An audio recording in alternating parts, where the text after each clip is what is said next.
Hello everyone, welcome to the study concept computer GK की series में आपका फिर से स्वागत है। इसका ये 27वां वीडियो है। इससे पहले लगातार 26 वीडियो ला चुका हूं मैं, जो कि रेगुलर चल रहे हैं। हर रोज इसका एक वीडियो आ रहा है, जो कि कंप्यूटर के बेसिक से लेकर सभी लेवल्स के क्वेश्चंस में इसमें कवर करने की कोशिश कर रहा हूँ। तो इस वीडियो को अंत तक देखिएगा और वीडियो को लाइक भी कीजिए और साथ में वीडियो को शेयर भी कीजिए अधिक से अधिक, जिससे कि ज़्यादा से ज़्यादा विद्यार्थी जो कि कंप्यूटर जीके की तैयारी कर रहे हैं वो ज़्यादा से ज़्यादा इस वीडियो को देखें और कंप्यूटर जीके के बारे में पूरे क्वेश्चंस अटेम्प्ट कर पाएं।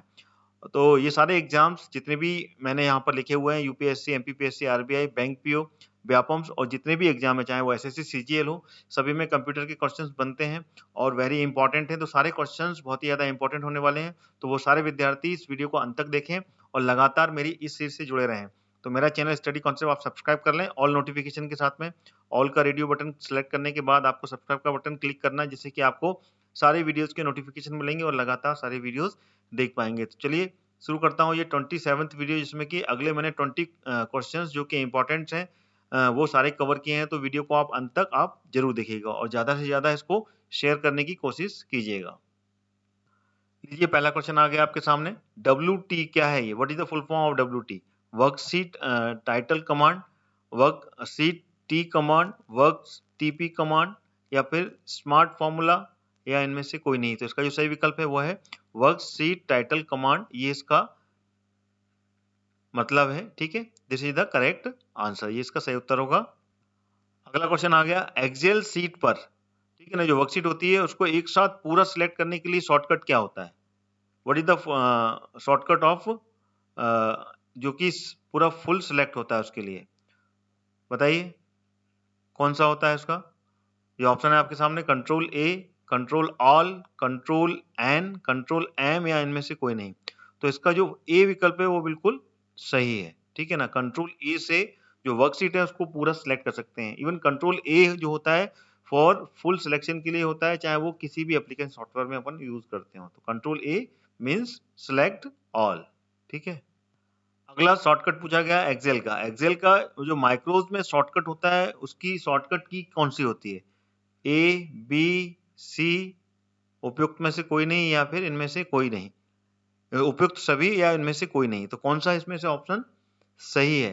तो इसका जो ऑप्शन बी है इज द करेक्ट आंसर, यानी कि ऑल्ट F8, ठीक है ना। ये माइक्रोज के लिए काम आती है शॉर्टकट की, जो कि एक्सेल में उपयोग की जाती है। अगला क्वेश्चन आ गया, एक्सेल में डेटा फॉर्मेट लगाने का जो शॉर्टकट है क्या है? पूरे शॉर्टकट पर क्वेश्चन बन रहे हैं और शॉर्टकट क्वेश्चन जरूर आते हैं शॉर्टकट कीज के, तो इनको बिल्कुल आप याद कर लीजिएगा, रट लीजिएगा।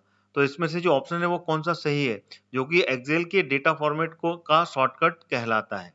तो कौन सा ऑप्शन इसमें से सही होगा? Which one is the correct answer? तो इसका जो फर्स्ट वाला control plus shift plus hash, ये जो होता है एक्सेल में डेटा फॉर्मेट को लगाने का शॉर्टकट कहलाता है। अगला प्रश्न आ गया, ODBS का फुल फॉर्म क्या है? Optical data business connectivity, optical digital bit control, open data connectivity या फिर ऑप्टिकल डेटा ब्रांड कनेक्टिविटी या फिर इनमें से कोई नहीं। तो पांचवे का जो ऑप्शन है वो इनमें से कोई भी नहीं होगा, ODBC का फुल फॉर्म। ओके, तो इसका जो फुल फॉर्म होता है वो होता है ओपन डेटाबेस कनेक्टिविटी। ये इसका फुल फॉर्म होता है, इसको याद कर लीजिएगा, ठीक है। जो मैं आपको बताऊं verbally, open database connectivity, this is the full form of ODBC। सामने DML का फुल फॉर्म क्या है? A data management language, B data language, C data modern language या फिर डेटा मॉडर्न लैंग्वेज या मॉडर्न या मॉडेम। तो इनमें से कोई नहीं। तो इसका जो सही विकल्प है कौन सा है? तो इसमें भी ई होगा, इसमें से कोई भी ऑप्शन सही नहीं है, ठीक है।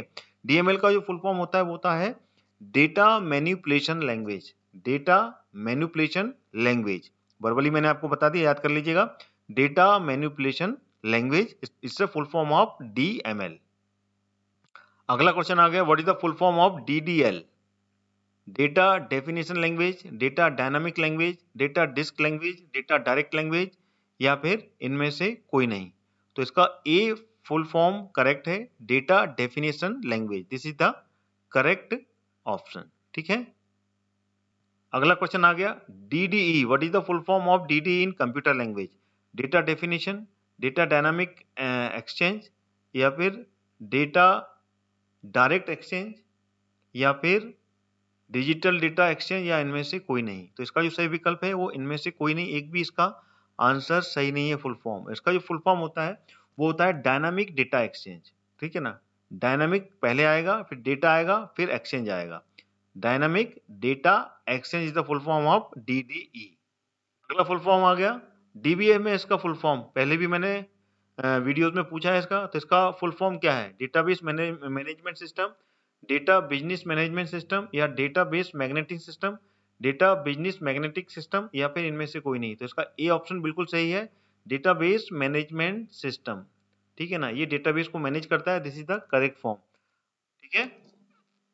अगला क्वेश्चन आ गया ALU का फुल फॉर्म क्या है? कई बार मैंने कई क्वेश्चंस पूछे हैं इसके कंप्यूटर में जब वीडियो बनाई है। तो इसका फुल फॉर्म आप आराम से बता सकते हैं कौन सा ऑप्शन इसका सही है।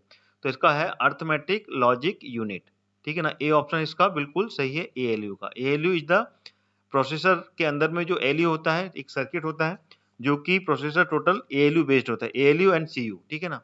CU प्लस ALU, ठीक है ना, इक्वल टू CPU, ठीक है ना। ये दोनों चीजों का कॉम्बिनेशन होता है CU, control unit and arithmetic logical unit is equal to CPU, ठीक है।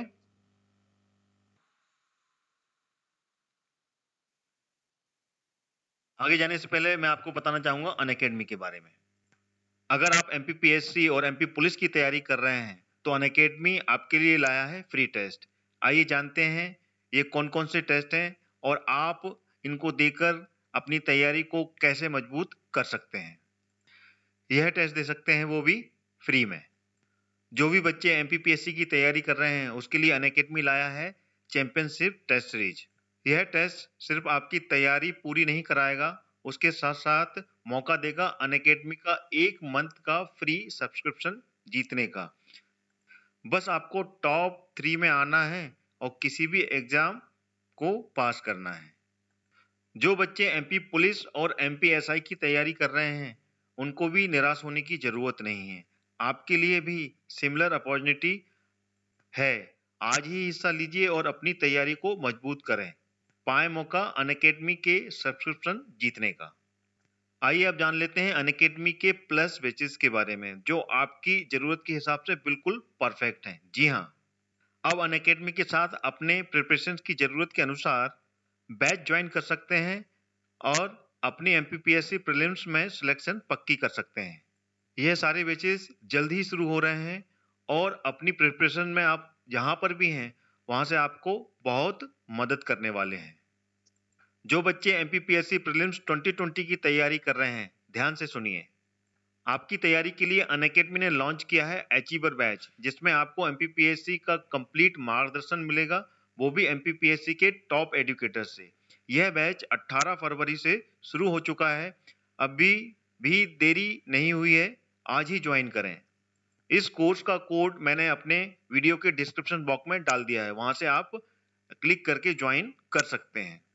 जो बच्चे MPPSC प्रीलिम्स एंड मेंस 2020 की तैयारी इंग्लिश मीडियम में कर रहे हैं वो ध्यान से सुनिए। आपकी तैयारी के लिए अनअकैडमी ने लॉन्च किया है फाउंडेशन बैच, जिसमें आपको MPPSC का कंप्लीट मार्गदर्शन मिलेगा, वो भी MPPSC के टॉप एजुकेटर से। यह बैच 18 फरवरी से शुरू हो चुका है, अभी भी देरी नहीं हुई है, इसे आप ज्वाइन कर सकते हैं। इसका भी लिंक मैंने वीडियो के डिस्क्रिप्शन बॉक्स में डाल दिया है, वहां से आप क्लिक करके इस कोर्स को ज्वाइन कर सकते हैं।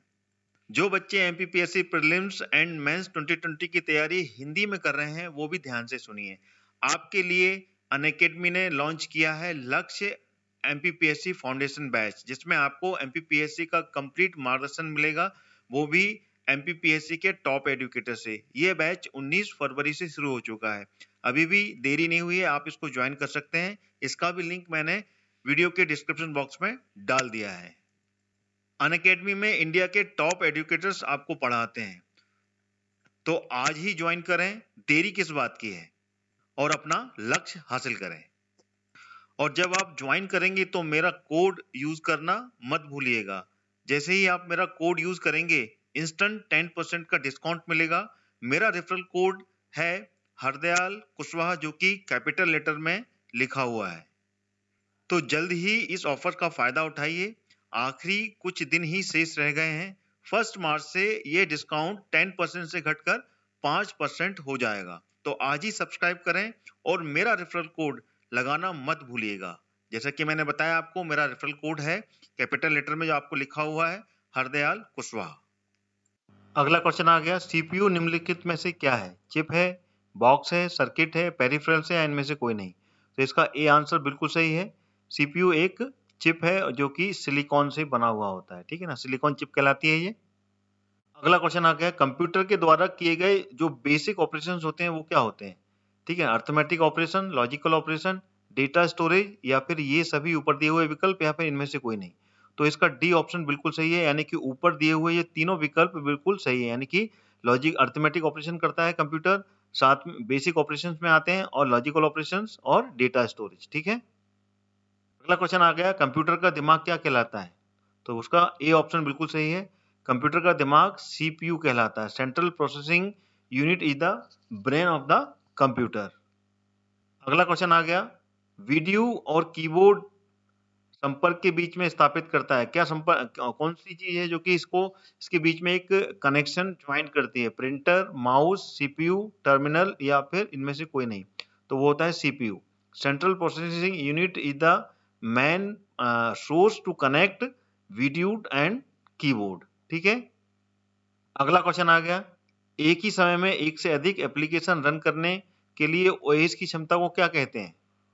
Multitasking, object oriented programming, multi user computing, time sharing या फिर इनमें से कोई नहीं? तो वो कहलाता है मल्टीटास्किंग सिस्टम कहलाता है, जो कि ऑपरेटिंग सिस्टम जो काम करता है एक ही बार में बहुत सारे एप्लीकेशन जो एक साथ रन होते हैं उसको टास्किंग कहा जाता है, ठीक है, कंप्यूटर में। अगला क्वेश्चन आ गया, नॉन न्यूमेरिक डाटा का एक उदाहरण क्या है? Employee address, examination score, bank शेष या फिर उपयुक्त सभी या इनमें से कोई नहीं? तो एम्प्लॉय जो एड्रेस होता है वो नॉन न्यूमेरिक डाटा कहलाता है। This is the example of non numeric data. अगला क्वेश्चन, कंप्यूटर सिस्टम में एक्सेस पाने के लिए प्रयुक्त कोड जो बोध होता है उसको क्या कहते हैं? Anti code, password, security command, code words या इनमें से कोई नहीं? तो वो होता है पासवर्ड। किसी पासवर्ड के द्वारा ही अपन किसी को भी किसी में एक्सेस कर सकते हैं, तो this is the security code of the computer which is called password.